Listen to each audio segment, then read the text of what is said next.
REED-BBS, BBS. Black Bert Sugar, Bachelor's in Boxing Studies. Televisión. So, Tank Davis follow-up.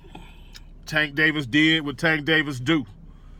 21st KO in his 22nd fight. You know what I'm saying? No losses. That's how Tank does it, man. Nearly 15,000 asses and seats in Baltimore's hometown. Baltimore stands up. Well done, well done, well done. Núnez, he came out confident, real confident body language. Perhaps too confident.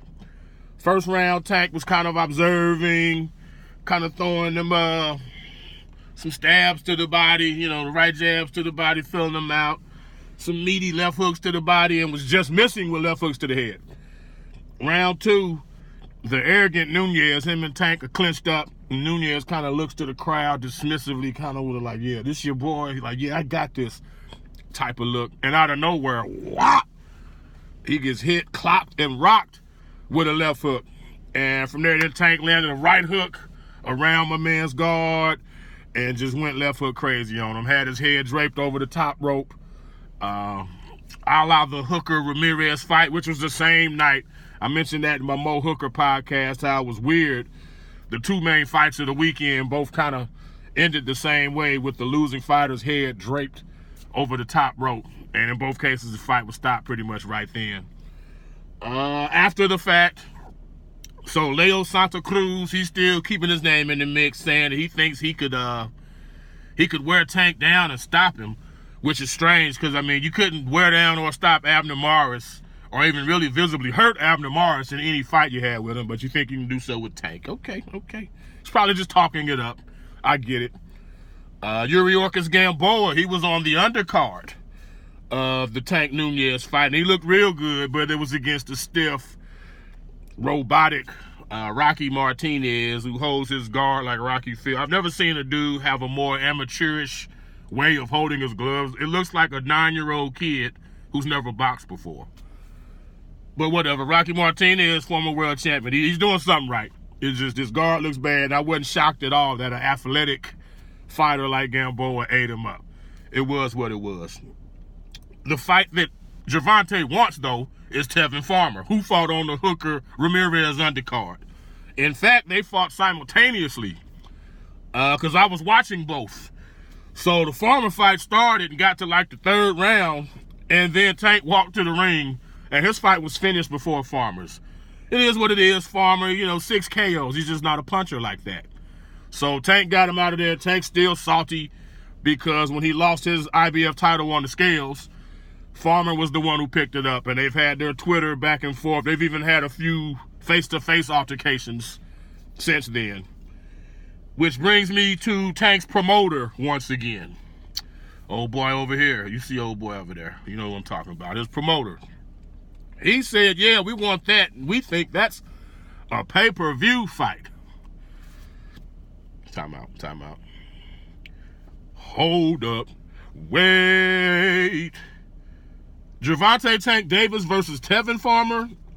You mean like a co-main event on a pay-per-view? No, Floyd, he meant as a pay-per-view headlining fight. And that's about the most ridiculous shit I've ever heard. In fact, I think he's laying the groundwork for when that fight doesn't happen. Now, I hope I'm wrong, because Tank, good fighter, needs to be pushed and moved, as I stated in my last video about him. They've been way too stagnant with him. He needs to be pushed. He needs to move. But I don't see that being a pay-per-view fight, man. I just don't. But then Floyd, he's being Floyd. He's on his self-serving bullshit like he always is. At Tank's expense, I might add. This is Tank Davis's night in Baltimore. Tank Davis post-fight press conference. And through the course of that, we got Floyd cutting Tank off and answering questions for him.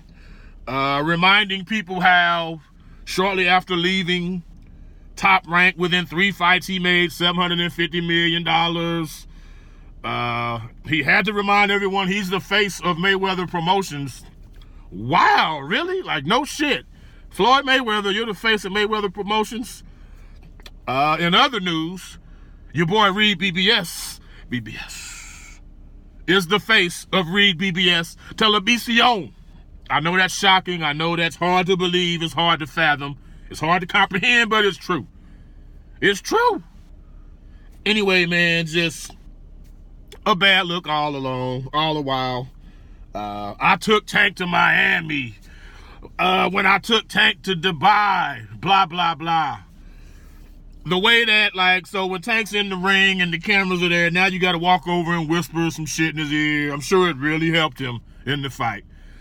Or in the Showtime little countdown shows that they did, they show Floyd, he's got a chair propped up next to the heavy bag as Tank's hitting the heavy bag, and he's just sitting there with his shades on and what have you, just observing.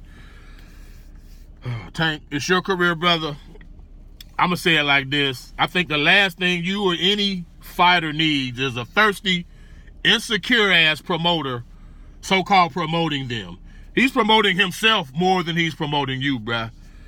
And to that, I've seen dogs invest more time licking their own balls than I have seen Floyd doing anything for your ass. He's licking his own balls, too.